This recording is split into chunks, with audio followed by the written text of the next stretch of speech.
بالله من الشيطان الرجيم. بسم الله الرحمن الرحيم. يا أيها الذين آمنوا كتب عليكم القصاص في القتلى الحر بالحر والعبد بالعبد والأنثى بالأنثى فمن عفي له من أخيه شيء فاتباع بالمعروف وأداء إليه بإحسان ذلك تخفيف من ربكم ورحمة فمن اعتدى بعد ذلك فله عذاب أليم وَلَكُمْ فِي الْقِصَاصِ حَيَاةٌ يَا أُولِي الْأَلْبَابِ لَعَلَّكُمْ تَتَّقُونَ. صدق اللہ العظیم. دوستو، پہلے آسان الفاظ میں یہاں جو حکم بیان کیا گیا ہے وہ بتاتا ہوں اور پھر ترجمہ کروں گا، پھر اس کے متعلق اور بہت ساری باتیں انشاءاللہ بتاؤں گا. اسلام میں یا تو یہ کہہ لو بات ایک ہی ہے، یا کہہ لو قرآن پاک میں بچے کی پیدائش سے بھی پہلے سے لے کر اور مرتے دم تک جب اس کو قبر میں رکھا جاتا ہے، بالکل آخری مسئلہ کہ کس طرح رکھا جائے اس کو، یہ سب احکام بیان کیے گئے ہیں. سب سے پہلی چیز ایمان، جس کو ہم عقیدہ بھی کہتے ہیں. اس سے پہلے جو آیت شریفہ گزری، لَيْسَ الْبِرَّ أَن تُوَلُّوا وُجُوهَكُمْ قِبَلَ الْمَشْرِقِ وَالْمَغْرِبِ وَلَكِنَّ الْبِرَّ مَنْ آمَنَ بِاللَّهِ وَالْيَوْمِ الْآخِرِ وَالْمَلَائِكَةِ وَالْكِتَابِ وَالنَّبِيِّينَ. یہاں تک ایمان کا ذکر ہے. وَآتَى الْمَالَ عَلَى حُبِّهِ ذَوِي الْقُرْبَى وَالْيَتَامَى وَالْمَسَاكِينِ وَابْنَ السَّبِيلِ وَالسَّائِلِينَ وَفِي الرِّقَابِ وَأَقَامَ الصَّلَاةَ وَآتَى الزَّكَاةَ. اس میں عبادت کا ذکر ہے، نماز کا، زکوٰۃ کا، اور زکوٰۃ کے علاوہ اللہ تعالیٰ کی راہ میں اللہ کی رضا کے لیے خرچ کرنا، عبادت کا ذکر ہے. وَالْمُوفُونَ بِعَهْدِهِمْ إِذَا عَاهَدُوا. اس آیت شریفہ میں معاملات کا ذکر ہے. جو بھی آدمی دوسرے معاملہ کرتا ہے، معاہدہ کرتا ہے، اس کا اس میں ذکر ہے. وَالصَّابِرِينَ فِي الْبَأْسَاءِ وَالضَّرَّاءِ وَحِينَ الْبَأْسِ. اس میں اخلاق کا ذکر ہے. اب دو چیز رہ گئی. ایک کو کہتے ہیں معاشرت یعنی رہن سہن، اور ایک کو کہتے ہیں ملکی قانون، سیاست، ملکی قانون، حکومت کے قانون. یا ایھا الذین آمنوا کتب علیکم القصاص فی القتلی. اس میں سیاست یعنی ملکی قانون کا ذکر ہے. اور اسی صورت میں، بلکہ اسی پارے میں، بلکہ اسی پاؤ میں آگے چل کر معاشرت کے بہت سارے احکام آویں گے. مثال کے طور پر، جس کو آپ بہت آسانی سے سمجھ جائیں گے، آپ میں حافظ بھی ہیں، ناظرہ پڑھنے والے بھی ہیں. وَأْتُوا الْبُيُوتَ مِنْ أَبْوَابِهَا. اس کا ترجمہ یہ ہے کہ جب گھر میں داخل ہو تو دروازوں سے داخل ہوا کرو. چھت پھلانگ کے ادھر ادھر سے کود پھاند کے گھر میں نہ جایا کرو، دروازے سے داخل ہوا کرو گھر میں جانے کے لیے. یہ معاشرت کا ہے. تو دیکھو، ایمان، عبادت، معاملہ، اخلاق، معاشرت، سیاست، ملکی قانون. میں نے مثالیں آپ کو بتا دی اور مثالیں بتائی جا سکتی ہیں، باقی تفصیل سے تو ساری چیز پڑھنے سے سننے سے جب ہی معلوم ہوتی ہے۔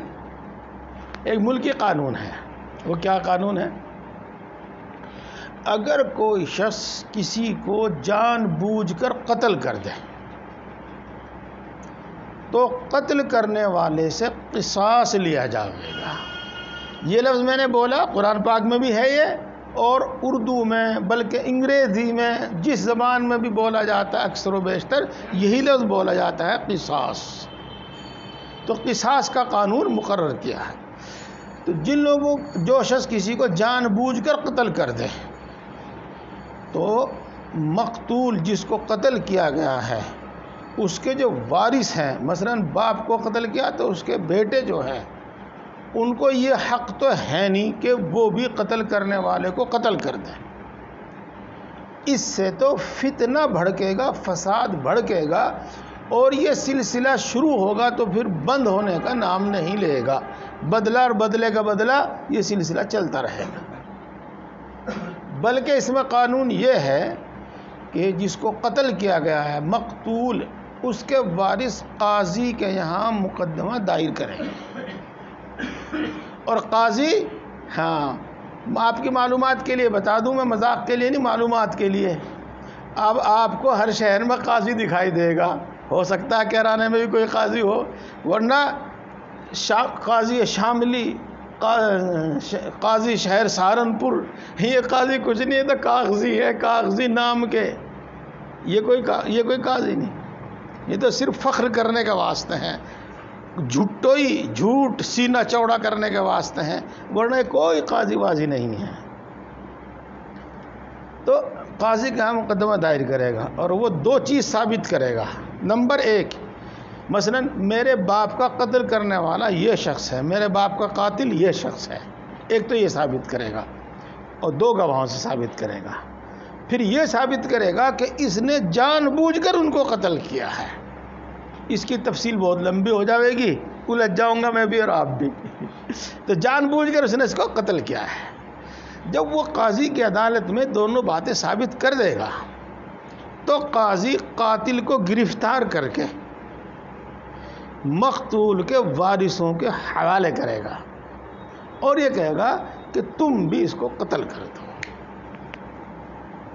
تو مقتول کا وارث کوئی ایک اس کو قتل کر دے گا۔ یہ ہے قصاص، اور یہ ہے قانون قصاص۔ اتنی بات تو آسانی سے سب کی سمجھ میں آ گئی ہوگی۔ ہاں ہو سکتا ہے آپ میں سے بہت سارے لوگ ٹی وی دیکھتے ہیں، بھائی کچھ اخبار پڑھتے ہیں، کچھ ویسے بھی سوشل میڈیا پر آج تو پتہ نہیں کیا آتا رہتا ہے۔ کچھ لوگ کہتے ہیں کہ یہ تو بھائی دقیانوسی سزائیں ہیں، یعنی جاہل زمانے کی ان پڑھ لوگوں کی سزائیں ہیں، اور اب وہ ان کو ظالمانہ سزائیں کہتے ہیں۔ دیکھو دوستو، میرے سامنے سب ماشاءاللہ مومن اور قرآن پاک سے محبت رکھنے والے، قرآن پر ایمان رکھنے والے، قرآن کی ہر بات کو صحیح اور سچ ماننے والے ہیں، تو انہی سے بس میری گفتگو ہے، لہذا بات لمبی نہ کر کے اسی کے متعلق بات کر لی جاوے۔ تو دیکھو، آسمانی شریعت، آسمانی قانون جیسا بھی کچھ ہے تورات کی شکل میں یہاں موجود ہے۔ اس سے پہلے کا قانون کیا تھا وہ محفوظ نہیں ہے دنیا میں، تورات میں ہے۔ آپ کو بتایا گیا تھا پہلے بھی کہ حضرت عیسیٰ علیہ السلام بھی اور حضرت موسیٰ علیہ السلام کے بعد آنے والے انبیاء تقریباً سبھی وہ تورات ہی کے قانون کے پابند تھے، تو اس میں بھی یہی قانون موجود ہے۔ وَكَتَبْنَا عَلَيْهِمْ فِيهَا أَنَّ النَّفْسَ بِالنَّفْسِ وَالْعَيْنَ بِالْعَيْنِ وَالْأَنْفَ بِالْأَنْفِ وَالْأُذُنَ بِالْأُذُنِ وَالْجُرُوحَ قِصَاص۔ اس میں یہی بات ذکر کی گئی ہے کہ تورات میں بھی یہ حکم موجود ہے۔ تو اب ہم آسانی سے یہ کہہ سکتے ہیں کہ اللہ کے قانون میں پہلے سے لے کر آج تک قصاص کا قانون موجود ہے، اللہ کا مقرر کیا ہوا ہے۔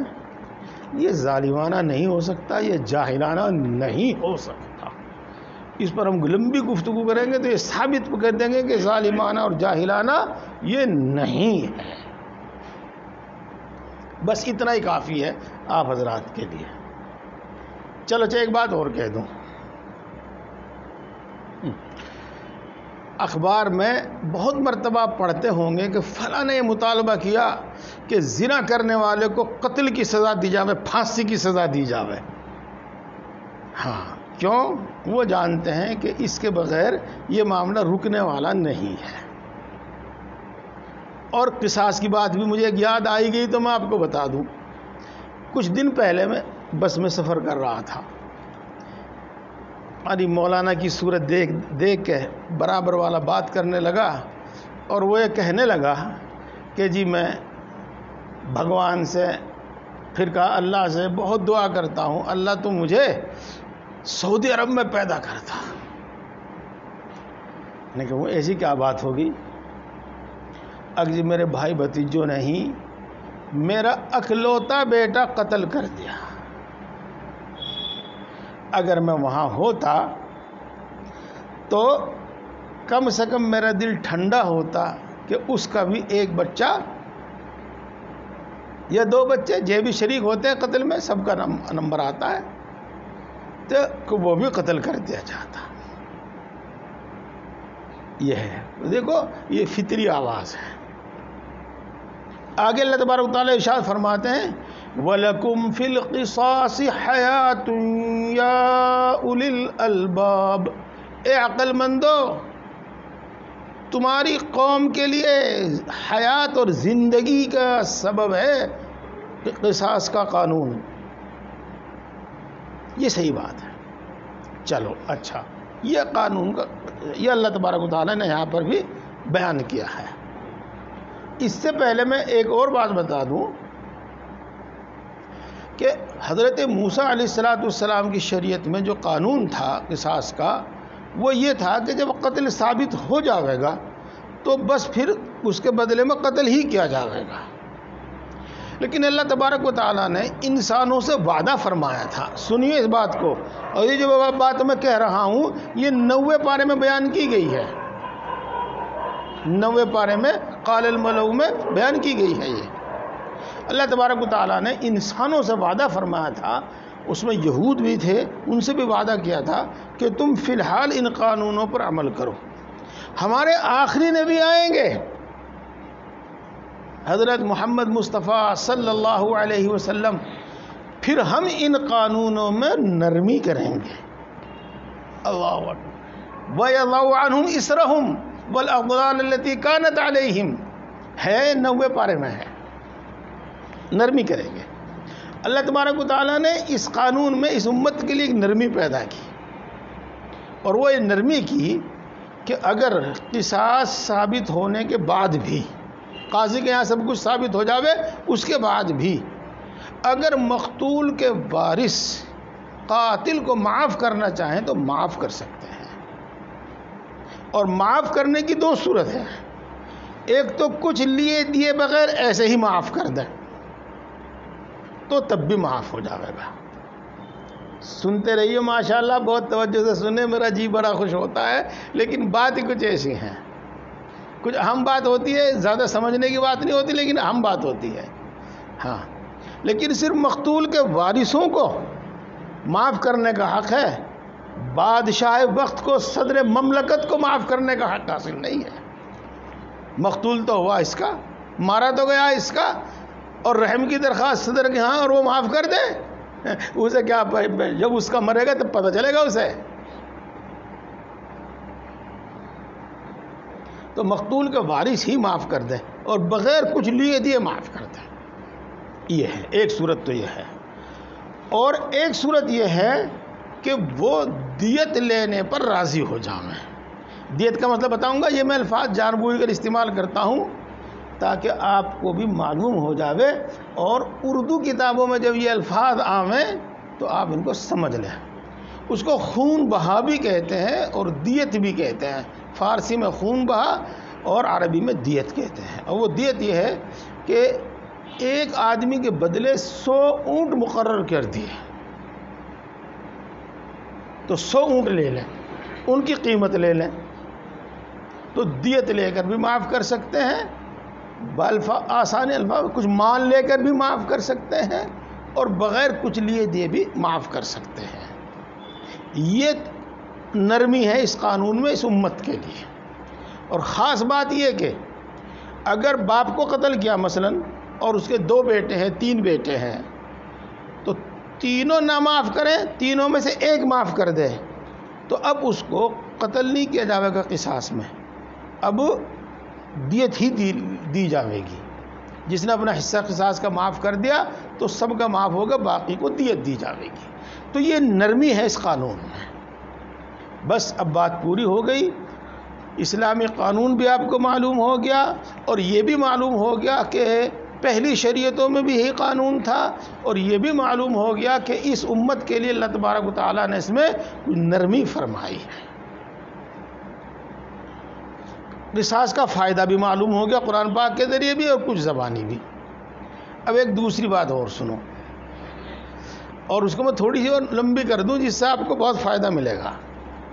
اگر مثلاً ہمارے ہندوستان میں سورن جاتی کے لوگ قانون بنائیں گے تو دلتوں پر ظلم کریں گے، پکی بات ہے، پکی بات ہے۔ دلت بنائیں گے تو سورن جاتیوں پر ظلم کریں گے، یقینی بات ہے۔ ان کے حق میں قانون نہیں بنے گا، ان کے خلاف قانون بنے گا۔ یہ میں نے مثال دیا آپ کو۔ گورے بنائیں گے تو قانون کے ذریعے، ریاست کے ذریعے وہ کالوں پر ظلم کریں گے، مفاد کا ٹکراؤ ہے۔ جاگیردار بنائیں گے، کسانوں پر ظلم کریں گے، مزدوروں پر ظلم کریں گے۔ قانون آج کا اٹھا کے دیکھ لیے، اس سے پہلے کا اٹھا کے دیکھ لیے، ایسا ہی۔ لیکن اللہ تبارک و تعالی سب کا پیدا کرنے والا، اور سورن جاتی بھی اس کی مخلوق، اور دلت بھی اس کی مخلوق، گورے بھی اس کی مخلوق، کالے بھی اس کی مخلوق، اور وہ اتنے بڑے علم والا کہ اس سے زیادہ علم والا کوئی نہیں، اتنا بڑا انصاف والا کہ اس سے زیادہ انصاف کرنے والا کوئی نہیں۔ تو وہ ایسا قانون بنائے گا جو سب کے حق میں برابر کا انصاف کرنے والا ہو۔ خیر، آپ تو جانتے ہیں جس کا ڈنڈا اس کی بھینس۔ عرب میں بھی یہ قانون تھا کہ جو قبیلہ طاقتور ہوتا تھا اگر اس کا آدمی مار دیا جاوے تو کبھی تو وہ یہ مطالبہ کرتا تھا کہ ہمارا ایک مارا تو ہم 10 ماریں گے اس کے بدلے، ہم 2 ماریں گے اس کے بدلے۔ اگر ہمارا غلام کوئی قتل کر دیا گیا تو ہم اس کے بدلے میں غلام نہیں مارنے کے بلکہ اس کے آقا کو ماریں گے، سردار کو ماریں گے۔ اگر ہماری عورت کو قتل کر دیا گیا تو ہم اس عورت کو نہیں قتل کرنے کے بلکہ ہم ان کے مرد کو قتل کریں گے۔ تو یہ انصافی کرتے تھے، بے انصافی یہ کرتے تھے وہ۔ اللہ تبارک و تعالیٰ نے اس آیت شریفہ میں قصاص کا قانون بیان کرنے کے ساتھ ساتھ یہ بھی بیان کر دیا کہ جو قتل کرنے والا جو ہے بس وہی قتل کیا جائے گا۔ اگر قتل کرنے والا غلام ہے تو اس قتل کرنے والے غلام ہی کو قتل کیا جائے گا۔ اگر قتل کرنے والی عورت ہے تو اس قتل کرنے والی عورت ہی کو قتل کیا جائے گا، اس کے بدلے کسی اور کو، مرد کو یا کسی کو قتل نہیں کیا جائے گا۔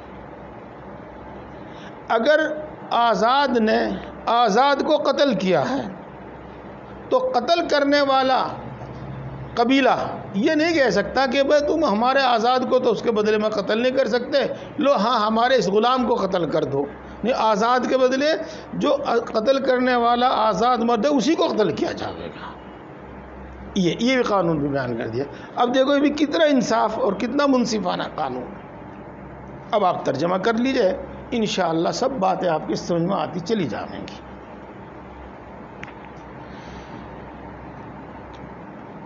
اے ایمان والو، تم پر ان لوگوں کے متعلق جن کو جان بوجھ کر قتل کر دیا گیا قصاص کا یہ قانون مقرر کیا گیا کہ آزاد ہی کو قتل کیا جاوے گا آزاد کے بدلے میں. کوئی زور زبردستی یہ کہنے لگے کہ ہمارے غلام کو قتل کر دو، نہیں، جس آزاد نے قتل کیا ہے اس آزاد ہی کو قتل کیا جاوے گا، اور غلام ہی کو قتل کیا جاوے گا غلام کے بدلے میں.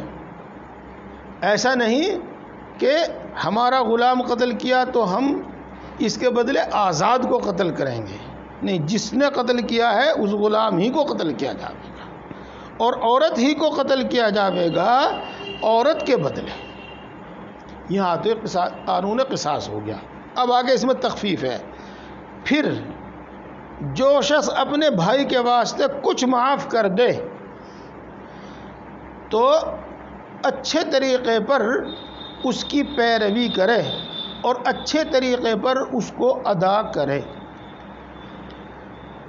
جس نے معاف کیا اب اس کو چاہیے کہ وہ اپنی معافی کے مطابق جم کر رہے، اس میں پھر رد و بدل نہ کرے. اور قاتل کے ذمے میں قصاص وہ دیت ہوگی تو وہ دیت کا مال پھر اچھی طریقے سے ادا کرے. ایسا نہیں کہ بھائی قصاص تو معاف ہو گیا اب دیت میں جھگڑے کرنے شروع کر دے، ادائیگی میں کھنڈت ڈالنا شروع کر دے، ایسا نہ کرے. ذالک تخفیف من ربکم ورحمہ، یہ نرمی ہے تمہارے رب کی طرف سے اور تمہارے رب کی طرف سے رحمت ہے. اور یہ وہی بات ہے جو میں نے آپ کو بتائی تھی، جس کا حاصل یہ ہے کہ اسلامی پہلی شریعتوں میں قصاص میں قتل ہی کیا جاتا تھا اور قاتل کے وارث مقتول کے وارثوں کو معاف کرنے کا بھی حق نہیں تھا. لیکن اس میں مقتول کے وارثوں کو معاف کرنے کا حق ہے، دیت لینے کا بھی حق ہے. فَمَنِ اعْتَدَى بَعْدَ ذَلِكَ فَلَهُ عَذَابٌ أَلِيمٌ، اور جو شخص اس کے بعد بھی زیادتی کرے تو اس کے واسطے دردناک عذاب ہے، یعنی آخرت میں. بات تو آسانی سے سمجھ میں آ گئی. بس اتنی بات آپ سمجھ لیجئے گا کہ انصاف کو اور ظلم کو، آرام کو اور تکلیف کو اسی زندگی تک محدود نہ سمجھو. اس زندگی کے بعد ایک دوسری زندگی آنے والی ہے، ان دونوں میں مل کر پورا انصاف ہوگا. تو جو شخص یہاں زیادتی کرے گا اگر یہاں وہ قانون سے بچ بھی جاوے گا تو آخرت میں اس کے لیے دردناک عذاب ہے. اور تمہارے واسطے قصاص میں اے عقل مندو زندگی ہے. امید ہے کہ تم ظلم و زیادتی سے، اللہ کی نافرمانی سے بچو گے. یہاں تک یہ قانون پورا ہو گیا. دیکھو دوسری بات شروع کروں یا نہ کروں؟ ہاں ابھی ہے کچھ گنجائش، ہو جائے گا. اب اگلی آیت شریفہ کی تفسیر سنو. اس کو کہیں گے قانون وراثت، یا کہہ لو اس کو قانون وصیت. پہلے ماں باپ کا حصہ تو متعین تھا، نہیں، اولاد کا حصہ تو متعین تھا، اور اس کے علاوہ جو اور قرابت دار تھے ان کا حصہ شریعت کی طرف سے متعین نہیں تھا. ہاں کوئی بات نہیں، انشاءاللہ آسانی سے سمجھ آ جائے گی بات. اور ان کے لیے یہ تھا کہ مرنے والا اپنی موت سے پہلے وصیت کر جاوے کہ باپ کو اتنا دیا جاوے، ماں کو اتنا دیا جاوے، اور فلاں کو اتنا دیا جاوے، اور فلاں کو اتنا دیا جاوے. اور اولاد کے حصے متعین تھے. اتنی بات آسانی سے سمجھ میں آ گئی. ہاں، اور اللہ نے یہ لازم کر دیا، فرض کر دیا، مقرر کر دیا کہ مرنے والا اپنے مرنے سے پہلے یہ وصیت کر جائے، اور اس کی وصیت کے مطابق پھر میراث تقسیم ہوتی تھی. شریعت اسلامی میں پہلے یہی حکم تھا، اس کے بعد اللہ رب العزت نے چوتھے پارے میں لن تنالوا البر حتی تنفقوا، چوتھے پارے میں آخری پاؤ میں یوصیکم اللہ فی اولادکم للذکر مثل حظ الانثیین، یہ جو پورا رکوع ہے، پورے رکوع میں میراث کے حصے متعین کیے ہیں، وارثوں کے حصے متعین کیے ہیں۔ اب بس آپ اس کا ترجمہ کر لو، بات سمجھ میں آ جائے گی۔ ہاں ایک بات اور سمجھیے، اس لیے یہ کہا جاتا ہے کہ یہ حکم جو آپ کو اب سنایا جا رہا ہے یہ منسوخ ہو گیا ہے، کینسل ہو گیا ہے، جس کو آج کل کے الفاظ میں یوں کہہ سکتے ہیں اللہ تبارک و تعالیٰ نے یہ واپس لے لیا ہے۔ اب وصیت کے مطابق نہیں دیا جائے گا، بلکہ اللہ تبارک و تعالیٰ نے وارثوں کے جو حصے متعین کیے ہیں ان کے مطابق دیا جائے گا۔ اتنی بات سمجھ میں آ گئی۔ اب دو بات اور یاد آ گئی، جو شخص قانونی طور پر وارث ہے اس کے واسطے وصیت نہیں ہو سکتی، اور جو قانونی طور پر وارث نہیں ہے اس کے واسطے وصیت کر سکتا ہے اب بھی۔ مثال کے طور پر بیٹا اور بیوی یہ قانونی طور پر وارث ہے تو ان کے لیے وصیت نہیں کر سکتا وہ، بلکہ شریعت نے ان کا جو حصہ مقرر کیا ہے بس ان کو وہی ملے گا۔ اور مثال کے طور پر پوتا وارث نہیں ہے تو اس کے لیے وہ وصیت کر جائے گا، جتنی چاہے وصیت کر سکتا ہے اس کے لیے۔ مثال کے طور پر کچھ صورتوں میں بھائی کو ملتی ہے میراث کا حصہ ملتا ہے، کچھ صورتوں میں نہیں ملتا، تو جس صورت میں وہ وارث نہیں ہے اس صورت میں اگر اس کے واسطے کوئی وصیت کرے تو درست ہے، اور جس صورت میں وہ وارث ہے اس صورت میں اس کے لیے وصیت کرے تو درست نہیں۔ اگر بات سمجھ میں نہ آئی ہو تو ایک طرح سے سمجھ میں آ جائے گی۔ ایک شخص نے اپنی بیوی کو طلاق دے دی اور اس کی عدت بھی گزر گئی، اب اس کے واسطے وہ اپنی پچھلی محبت کی وجہ سے کچھ وصیت کرنا چاہے تو وصیت کر سکتا ہے، کل مال کا تہائی حصے تک اس کے لیے وصیت کر سکتا ہے، اور جو بیوی اس کے نکاح میں ہے مرتے وقت جو بیوی اس کے نکاح میں ہے اس کے لیے وصیت نہیں کر سکتا، وہ اس کا جو شریعت نے حصہ مقرر کیا اس کو وہی ملے گا۔ تو چلو دو باتیں اور سامنے آئی، نمبر ایک تہائی مال کے اندر اندر وصیت کر سکتا ہے، اس سے زیادہ کی وصیت نہیں کر سکتا، اور جو وارث ہیں ان کے لیے وصیت نہیں کر سکتا، جو وارث نہیں ہیں شریعت کی روح سے وارث نہیں ہیں ان کے لیے وصیت کر سکتا ہے۔ یہ ہے یہاں پر جو وصیت فرض کی گئی تھی یہ کینسل کر دی گئی، منسوخ کر دی گئی۔ اب ترجمہ کر لیجیے گا، تم پر وصیت کرنا فرض کیا گیا ہے جبکہ تم میں سے کسی کی موت کا وقت قریب آ جاوے، اگر اس نے کچھ مال چھوڑا ہو والدین کے واسطے، ماں باپ کے واسطے اور دوسرے قرابت داروں کے واسطے، اچھے طریقے پر، معروف طریقے پر، اور یہ وصیت کرنا فرض ہے پرہیزگار لوگوں پر۔ اور اس کی تفصیل میں نے آپ کو بتا دی کہ اس میں سے کتنا حصہ منسوخ ہے اور کتنا حصہ ابھی باقی ہے۔ بس عرض کیا تھا میں نے کہ قانون کا اور مسئلے کا سمجھنا ذرا دشوار ہوتا ہے، اور زیادہ لمبی بات کر دی جاوے سمجھانے میں تو طلبہ تو سمجھ جاتے ہیں، عام آدمی جنہوں نے اس سے پہلے کچھ نہیں اس کے متعلق سنا وہ سمجھ نہیں پاتے اور بات الجھ جاتی ہے۔ تو جتنا میں نے مناسب سمجھا اتنا آپ کے سامنے بیان کر دیا۔ اگر کوئی پوچھنا چاہے اس سے زیادہ تو پوچھ سکتا ہے، چاہے ابھی پوچھ لے چاہے دعا کے بعد کمرے میں بیٹھ کے پوچھ لے۔ اللہ تعالی ہم سب کو عمل کی توفیق عطا فرمائے۔ الحمدللہ رب العالمین۔